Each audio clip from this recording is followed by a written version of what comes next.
I will give you a brief history of overtones and acoustics, how we can understand them and become more aware of ourselves. The shamans throughout the ages have used the harmonics of the sound to transcend their consciousness. The same happens when we listen to magnificent, beautiful concerts. The same happens when we hear harmonic sounds that are there helping us to transcend the mundane to something extraordinary. And those sounds are everywhere, actually. When we listen to a song like for example, Suaknat Malik Singohe Yuseda Vervima. There are the underlying tones, the same as my speaking voice or my singing voice, that Om. But when you listen it closely, you will begin to hear layers of overtones.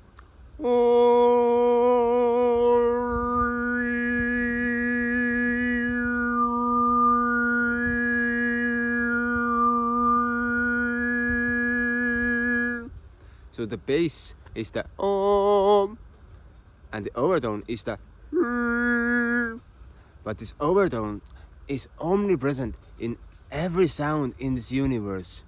Like human is a vibrational being. The vibrations are very low, so we are able to visually perceive and physically touch the vibrational matter that is a human or a tree or whatever. This planet is full of vibrations, and the cosmos consists of vibrations, and every being has got their vibrational fundamental tone. Like I have my fundamental, which is associated with my voice, but it's just my voice many octaves lower. So it's a very long waveform, like ah. Like my voice is like ah. This is my bass tone, ah. And now we had to take it many octaves lower, and we get the physical formulation of my body. That's just the overtones in action.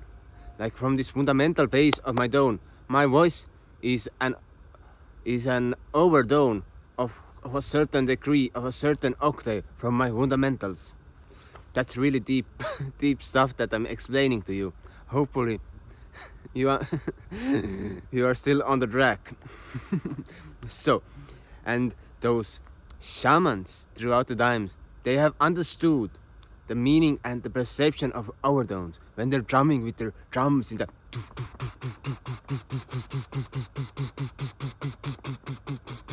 they're calling out the spirit, or when we take the heartbeat,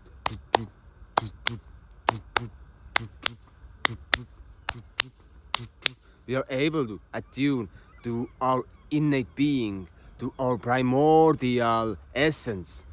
And when we are attuned to our primordial essence, basically, in the words of Chomsky, the trauma is released. We reveal the trauma, and we are able to observe it, and it disappears from our minds. So many people are doing some ayahuasca and some deep meditation stuff, but no, it can be much easier. You need some breath work and some sounds, and you will be fine. You can release all that is holding you back from being a fully elastic, benevolent, loving, caring, compassionate being. Because most of trauma comes from the lack. Most anger, most wars, the wrath comes from the lack of something. Lack of love, lack of monetary opportunities, lack of value, lack of purpose. And some people say it's just the basis of love, how you can love yourself. But no, that's also bullshit. When you try to take a complicated subject to its basic, that you need more love, person starts looking for more love and maybe starts loving life, but is still fucking poor and struggles. It happens quite often. So do not listen to those wellness gurus, but it's about finding all the balance in all aspects, being able to see the life as big. Oh, it's beautiful to see, to look around, but at the same time, not to struggle, but being content and doing stuff that is important for you and that gives you, nurtures your body, your soul, and your spirit. We need Trinity. All the aspects need to be together and working. So the sound is the most powerful weapon and most powerful tool to attune all of us. Like in the ancient Greece, in those stages, I just forgot that word. Blah, blah, blah, blah, blah. Like Colosseum, but not Colosseum, sorry. But I forgot the word, where they made those plays and drama.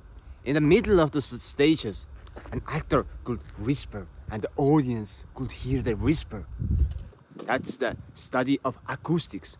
And they had bronze plates down under the benches that they even amplified all the sound. So we don't need some electrical devices to amplify our sound, but we can do it naturally with living acoustics, and it can be demonstrated in this modern world as well. And in the Celtic world, there were choirs, 12-headed choirs in the sacred groves, in the sacred spots, singing 24/7. Yes, they changed people, but there was always a perpetual choir singing and holding the consciousness of the land. And there were thousands of choirs around the Celtic lands, around the world. And when the Romans invaded the Gallia, etc., Germania, their first purpose was to eliminate a local choir, to assault it and kill the singers. And otherwise, they were not able to perceive, to invade the land. There are many examples how the music and sound have changed the consciousness of a nation.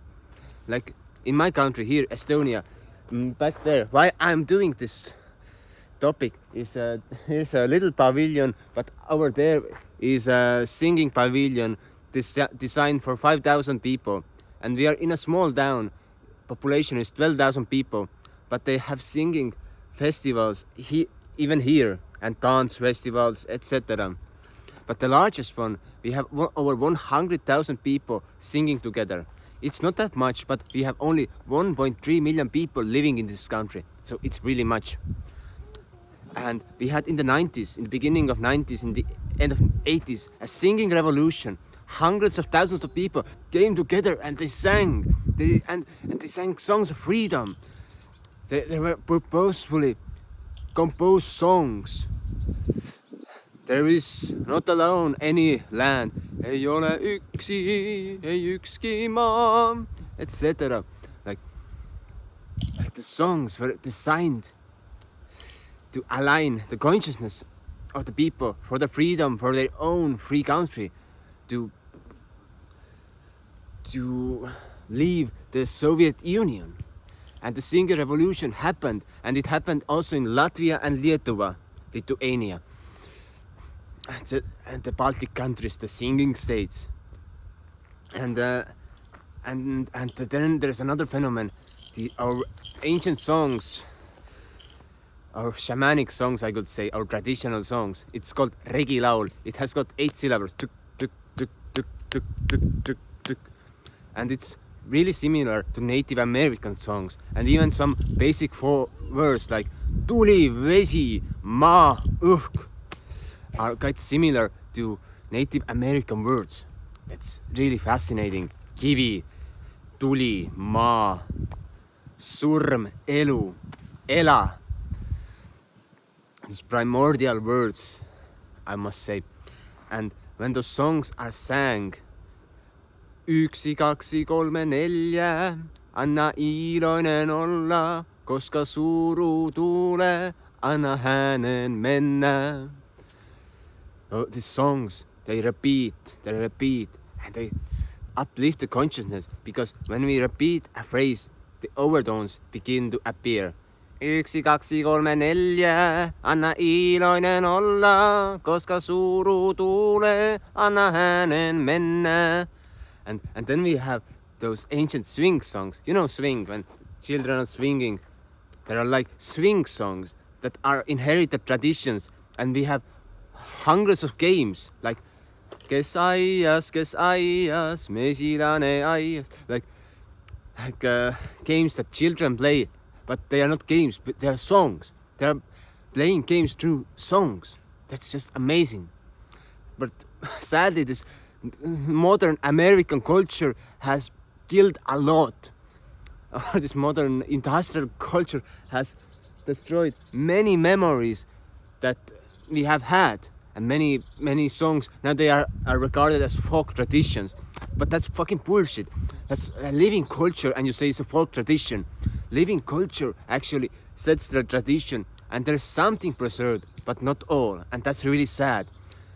But when we are able to apply the power of sound to our everyday lives, we are able to convey the meaning and convey the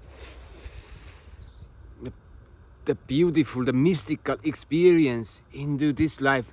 Like the old Finnic peoples, they had this term from time to time, and it meant that they were able to perceive another periods of time through visions or with their physical bodies. There are many chronicles that have told that people just went from time to time, went to another time, hanged around there, and then came back to their own home and their own time. And also there was no night and day, that now it's night, now we sleep. No, people just left whenever they felt like. And there are many chronicles like people were sleeping by the sides of the roads and just sleeping everywhere where they wanted. People went in opened the door of an inn and fell asleep because they were connected to the mystical, to the other world, to the shamanic world. Now it's just a question, how can we experience it in these modern times when we are bombarded with information, when we are bombarded with too much information and we are not attuned with all that we want? My experiences with sound have been profound and strong. I went to Ireland around 8 or 6 years ago and went to the city of Cork where the Titanic was built. And I had this feeling, I was just hanging around and walking around the streets, etc. And I had to sing. I just felt this pleasant voice in me saying, sing, da da da da da da da. I was just hanging around and singing, do da da do do, walking around the streets. And then I realized I was singing to those streets. I was singing to this kind of sadness that I experienced there, and I was singing to it. So I was releasing it. And of course I was releasing it from myself, but from the streets. That's really alien concept if you are not familiar with this topic. But it's something that I have experienced many times. 10 years of sound healing work and been singing overtones to people and seeing how they have been releasing their traumas and healing from injuries. Like many people have come to me like they have broken elbow or some strangled ankle, and they listen to the gongs and to the overtones, and afterwards they have forgotten they had an illness or misalignment, and they come and report few days later to me, I forgot I had a pain for 30 years. And I just remember today, something is so strange. And I thought about it for a long time, and then I understood there was no pain anymore.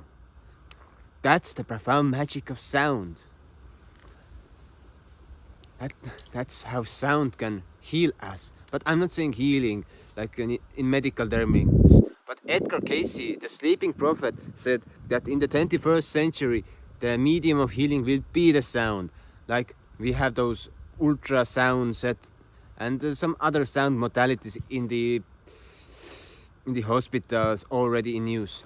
And also the trauma release, that we can prevent those strong injuries by treating people with sound and also singing together. That's just profound experience. If we have 20 people singing together. Ema ma, ema ma, ma ema. Su sees elab ürgne vägi, mis mind ikka kannab. That we sing it together, we sing songs together, we feel profound connection, or we overtone together. I have this overtoning club. The people come together and we sing overtones like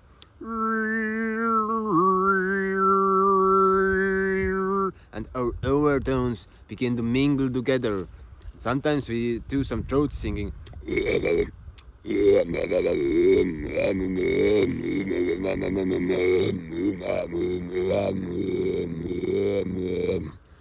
And our tones and songs, they mingle together and we feel amazed. We feel uplifted and some hard stuff is released from the body. That's just something beautiful I have been doing. That's my job, that's my work, that's my hobby, that's my passion. That's something that I'm so into.